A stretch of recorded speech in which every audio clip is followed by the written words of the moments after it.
Bonjour, comment vas-tu aujourd'hui? Je ne peux pas entendre ta réponse, mais j'aimerais vraiment savoir comment va ta marche alors que nous sommes en plein déconfinement. Peut-être que tu es dans la joie, retrouver tes amis, ta famille, tes collègues. Peut-être que tu ne vois pas la différence avec le confinement. Ou alors, au contraire, tu stresses, retrouver le rythme normal, euh, un rythme peut-être effréné, des incertitudes et tout ça t'inquiète. Aujourd'hui, j'aimerais te rappeler, comme le dit la parole, que Dieu marchera lui-même devant toi. Il a tracé un chemin spécial sur lequel tu peux marcher, qui est fait exprès pour toi, et il marche lui-même devant toi. Tu peux avoir cette assurance. Ce verset qui se trouve dans Deutéronome 31:8, l'Éternel marchera lui-même devant toi, il concerne Moïse et les Hébreux.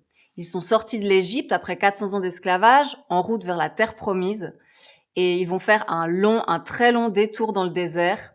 Et puis après, ils vont arriver face à Jéricho et il va falloir encore s'emparer de cette ville.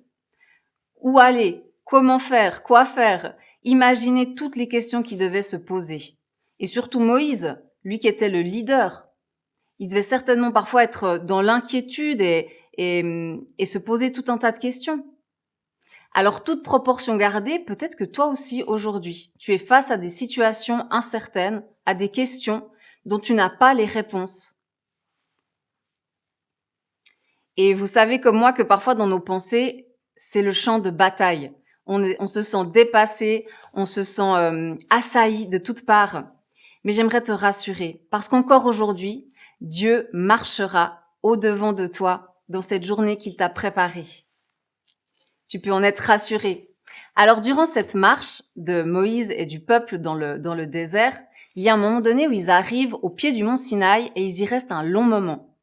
Et après, il est le temps du départ, de se remettre en route. Et nous aussi, finalement, on a eu ce temps de confinement comme un peu un temps d'arrêt. En tout cas, moi, j'ai eu cette impression qu'on appuyait sur pause. Et puis à présent, il faut redémarrer, se remettre en marche. Et ça à plein de niveaux différents. Et dans cette perspective de départ, Moïse, qui certainement avait plein de questions, voilà ce qu'il a dit au Seigneur. Il lui a dit dans Exode 33, verset 15, « Si tu ne marches pas toi-même avec nous, ne nous fais pas partir d'ici. » En gros, Moïse, il dit à l'Éternel, « Mais si toi tu viens pas avec nous, c'est même pas la peine. » Et j'aimerais t'encourager, dès le matin, alors que tu ouvres les yeux, que ce soit la première parole que tu dises à Jésus. « Jésus, sans toi aujourd'hui, c'est même pas la peine. » Que tu puisses le dire à ton conjoint ou à tes enfants. Et si tu es célibataire, dis-le à haute voix. Avant même que ne vienne l'inquiétude, la joie, les peurs. Seigneur, sans toi, c'est même pas la peine. Que tu puisses lui dédier tes premiers mots, ta première pensée.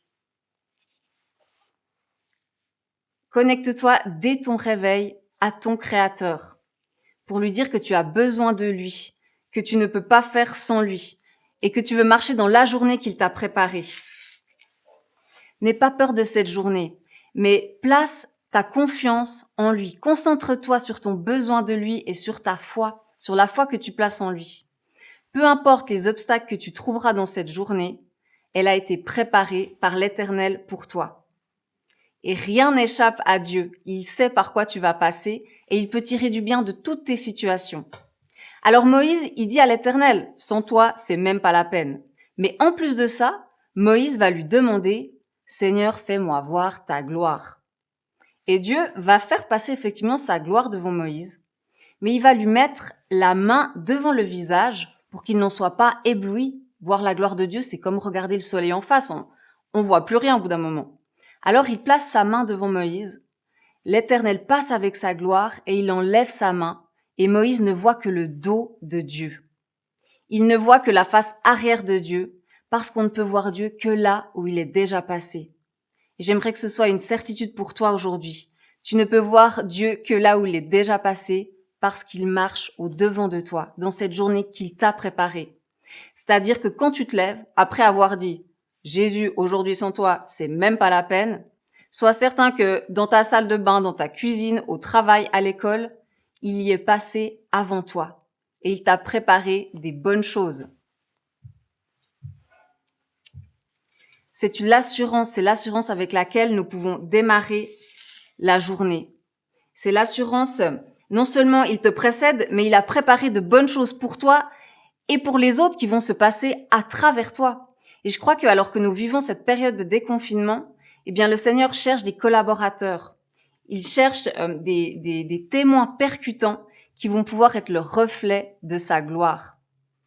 Alors la gloire, ce mot en hébreu, signifie ce qui est lourd, ce qui a du poids, ce qui a de la valeur. La gloire de Dieu, c'est l'éclat de toutes ses perfections. C'est l'expression de ses attributs, de sa bonté, de sa générosité, de sa justice, de son amour. Et quand tu marches là où Dieu est déjà passé, non seulement tu vas voir sa gloire pour toi, mais tu vas être aussi le vecteur de sa gloire pour ton prochain. C'est-à-dire que tu vas découvrir tout le poids de son amour et de sa bonté pour ta vie, mais tu vas pouvoir aussi incarner cette bonté pour ton prochain.